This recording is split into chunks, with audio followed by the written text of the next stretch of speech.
Նայրա Ավետիսյանի անպատժելության գրավականը դա Յուրի Բադալյանն է։ Ովա Յուրի Բադալյանը, պալկը վրուչալочка։ Ամենակարևոր պաշտոնը, որ ինքը զբաղացրել է կյանքում, Քարամյանի խորհրդական, հետո դա Շուշիում էլ է խորհուրդներ տվել, չգիտեմ, եւ ամենակարևորը, ինչա հիմա աշխատում։ Հայաստանի Հանրապետության քննչական կոմիտեի վետերանների խորհուրդ ՀԿ կանոնադրության մեջ Բադալյան յուրա դերացա, որ քննչական կոմիտեն պիտի օգտագործես, որ Մարինա Պողոսյանի վրա, որովհետև կինդ նեղվել է իրիկունը գործ հարուցել,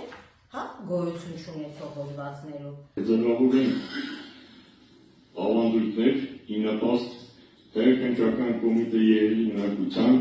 պատիվն ու արժանապատվությունը միշտ բարձր կայանում։ Որ ավանդույթը զոհված զինծառայողի մորը պոռնիկ անվանելը, հա, Յուրի Բադալյան։